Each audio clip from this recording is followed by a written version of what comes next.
Have you ever had the deep longing to travel and explore new cultures, places, and people, but you're not able to jet off just yet? Well, you're just in luck. I'm here to provide audio experiences that take you on imaginative journeys across the world, exploring all kinds of new places, both near and far. Welcome to Pieces of Travel. I'm your creator, Marisha, a travel and music aficionado, if you will. Each episode, we'll be traveling to a new destination through storytelling and tunes based on local music culture. My biggest wish is to make travel accessible for all and trigger curiosity, expand mindsets to consider new cultures, inspire travel, and learn something with me along the way. Buckle up and hang tight because we're ready for takeoff.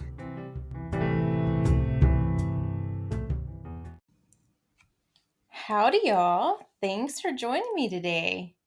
I hope everyone is enjoying summertime and making the most of it, even possibly squeezing in a trip or two here and there. Well, we sure did, and our next destination was quite unexpected. A late decision made for a place on the list, but not too far up there really. But the feedback, absolutely delightful. For this accompanying music playlist, I gathered music we heard all around the city throughout our long weekend getaway, from the concert we forgoed, restaurants, boutique shops, cafes, and Canadian top hits playing on the hotel radio. To listen, head to Spotify and search Pieces of Travel podcast playlists under profiles.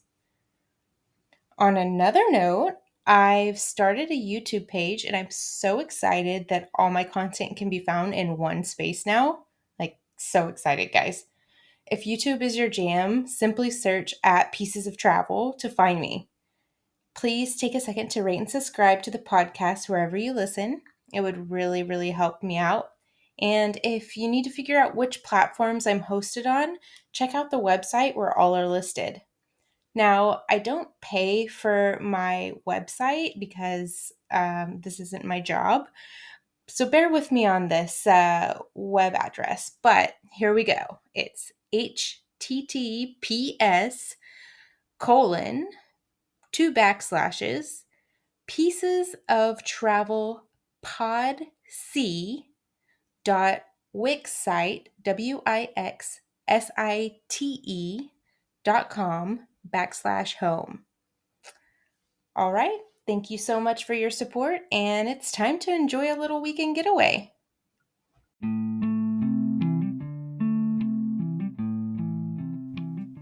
Sitting just north of the US border, we have our Canadian neighbors. Now, think instead of states, there are provinces, and within a province, British Columbia, or BC for short, you have a city that brings nostalgia from a combination of New York City and Seattle. The city has an expansive and contentful vibe, something like a really cool younger sibling. Vancouver sits on the west coast and is surrounded by so much natural beauty. No wonder they say it's the third most livable city in the world.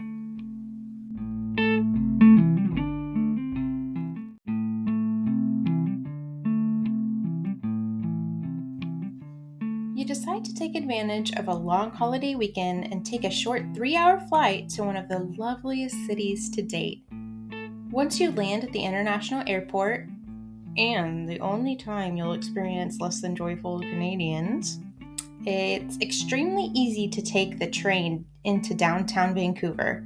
Just follow the signs to the station right outside the terminal for an easy 30-minute ride. The city is sold out due to a few big events taking place, so it is necessary to change hotels after the first night, but you soon find you prefer it that way in order to be immersed into different neighborhoods. First stay is in Yaletown. As soon as you emerge from the underground train station, you are greeted by the warm-toned bricks and gentle sunshine, feeling like a friendly hello hug.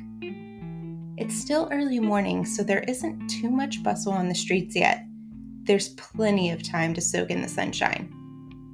Once checked into Opus Vancouver, a vibrant and quirky hotel, it's time to walk a few blocks and find a good spot for brunch. After maybe a 10-minute walk, you run into the cute and quaint Homer Street Cafe and Bar, where the head chef is fervently and continuously calling out orders down the line as you sit and enjoy the bustle and both smells of breakfast wafting through the air and tastes of coffee, Benedict, and brunch-style poutine, the unofficial national dish.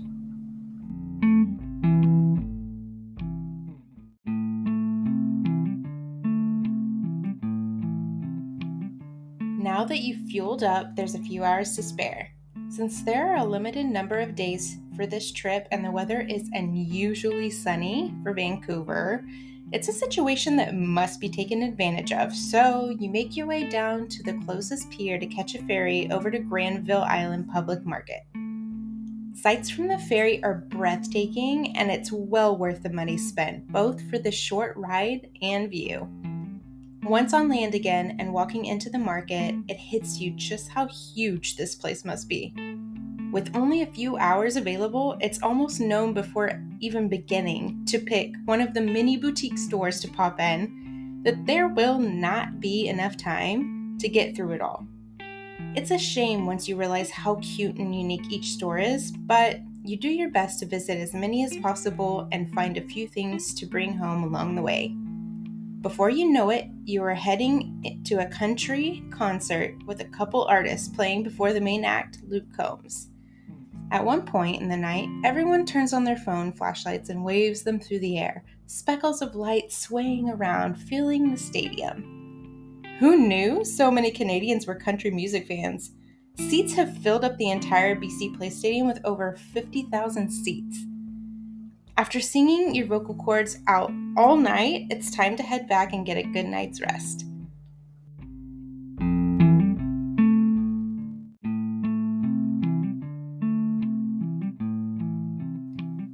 Next morning, you wander down on another sunshiny day just a few blocks to another spot in Yaletown near the marina for some French breakfast. There are so many great grub options around. It seems like just about everything worthy is in or near the area. After another smart foodie decision, it's time to head on over to the new digs up a bit north in Waterfront District, a true 5-star experience at the Fairmont Pacific Rim. Once situated in your phenomenal waterfront view room, you run down to rent some bikes from the hotel and take a few hours cruise before sunset into and around Stanley Park, riding around the seawall, soaking in such incredible views of forest, mountains, and city, while scents of sea and salt sail through your nose. Stanley Park is huge, with most of the land remaining forested. There are all kinds of activities once in the park, like trails, tennis courts, public swimming pools, and more not discovered.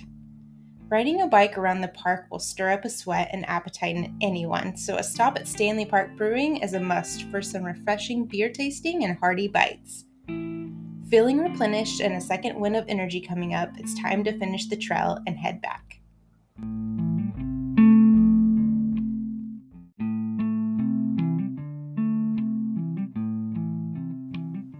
Once you arrive, it's time to do more hotel exploring to see just what this place is all about. A grand entrance does not disappoint, with water features and flower walls surrounding both sides of the doorway. And walking into the lounge to the left is a generous space filled with a baby grand piano, cozy fireplace, and bar seating moving toward the back. A florist and custom jewelry store to the right. And glancing upstairs, you see one of the restaurants, Botanist, where you'll be having breakfast and choosing the absolute best crab cake Benedict you have ever had in your life. Just across the way from the restaurant, there's a special collection of art, curated specifically for the hotel, complete with complimentary audio guide to walk you through each piece and its purpose.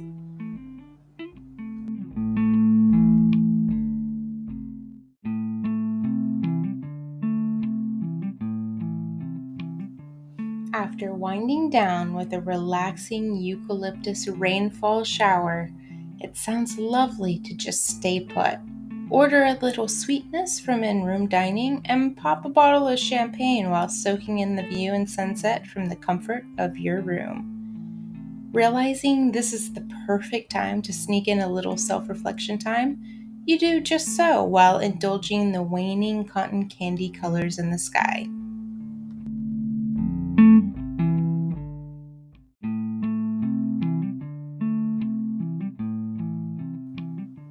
There's only one full day left in your weekend getaway, and rumor has it that Gastown Shopping has some of the most unique boutiques, and the original steam clock is a cool thing to venture over to see and hear its tune. After a beautiful morning trailing through giant trees hundreds of years old atop wooden suspension bridges in the Capilano Suspension Bridge Park, you head that way to do just those things, stopping at Purebred along the way to grab a second latte and a few bakery items since they are known for baking some of the best. After getting satisfied with your afternoon snack and popping into a few stores, you're exhausted and ready to meander toward the hotel to grab a bite for dinner, rest, relax, and enjoy a night of live acoustic guitar in the lobby.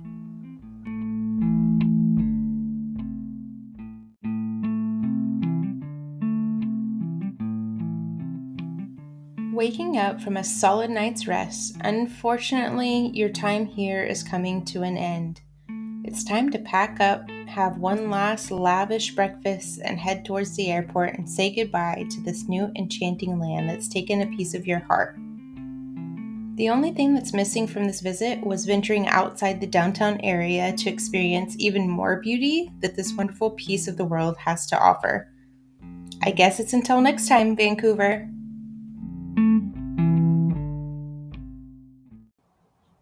This podcast is a reflection of my personal journey and experiences that in no way should solely limit and define a location.